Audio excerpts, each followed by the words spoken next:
do. And the funeral home takes care of everything. You need a professional to handle all those details. You don't want to have to handle those yourself.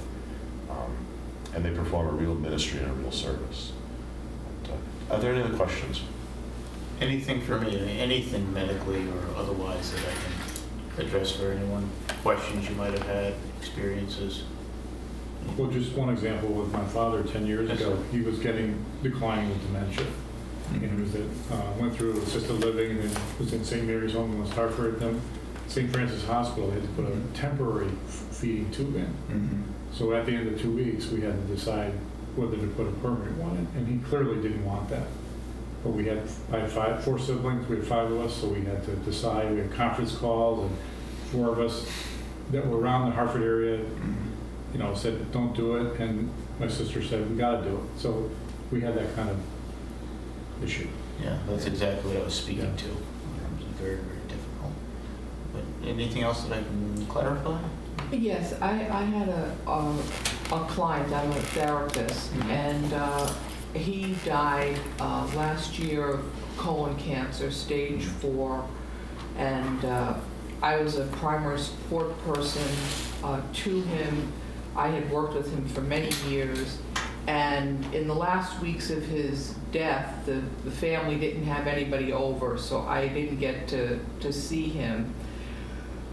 But prior to this, he was contacting me, letting me know when the morphine was going to start and everything. And I'm wondering if you could say in the final days or whatever, he was at home on hospice, and then they couldn't manage the pain, so he was taken to the hospital where he lived a few more days. But I wondered about his awareness. Would he have known at the end, as they were managing the pain in the last few days, would he have been cognitively aware? I remember at a point, maybe 2 weeks earlier, he had told me he was actively hallucinating with the morphine and the whatever medications they gave him. But I just wondered from that point, from a suffering standpoint.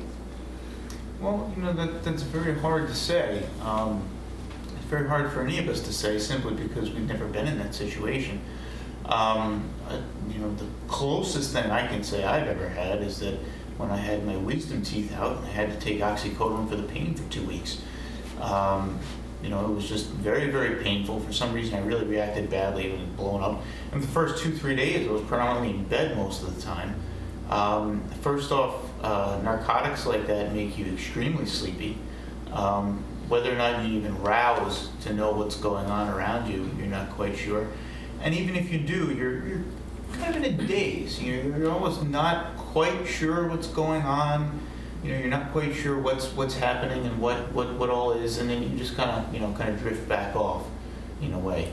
So I would say anytime you have any kind of medication as such, you're definitely cognitively impaired. You're not your normal self. If we even give patients even a little bit of narcotic or benzodiazepines, Valium, something of that sort, they can't sign legal documents because even if they're conversing with you, everything seems fine.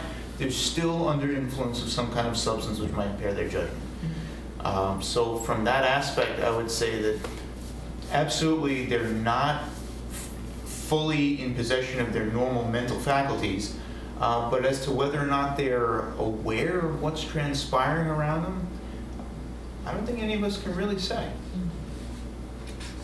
You don't know. My mother had hospice, and of course she was on the morphine, everything, and they were very good. And she was in New Jersey. I was here, and I got a call on Saturday that it was going to be towards the end, so I got down there. But honestly, even though she was on that, I had a small conversation with her before she went into like a comatose state, and then she died like 3 days later. But she knew who I was. She had a couple of things she wanted to tell me to do. So, I think that was, she was able to do it even in that much morphine. At the root of She was palliative, comfortable.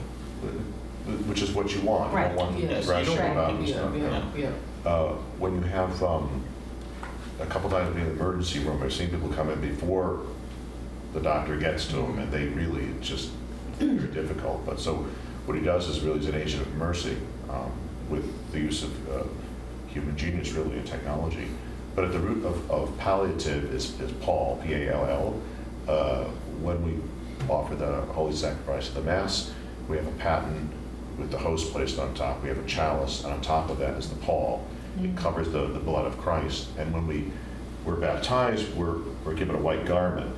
When the coffin comes into the church, we place a white garment over it. It's called a pall. It's covering the body, covering it in a comforting way. And I always tell people, the funeral director can do, if you like, and place the pall in the coffin, but really, why don't you do it? Because it's like tucking someone in. It's caring for them.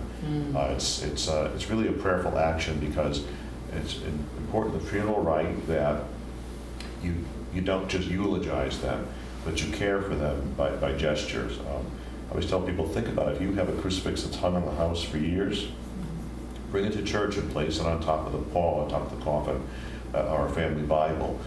Something significant like that, a religious symbol significant like that, to make sure that, if you have the opportunity, let people bring the gifts up. Not everybody wants to speak, and it's very hard to kind of encapsulate a whole life in a short talk at the beginning of Mass. But they do something. They do something not just for the failing, but also for the deceased. It's another way of praying. Our prayers are effective. And I think that, in a way, the preparation that we do for our own deaths is a prayerful preparation for them. And so it's really begin your discernment of what you want the directives to be, and plans for things of this nature.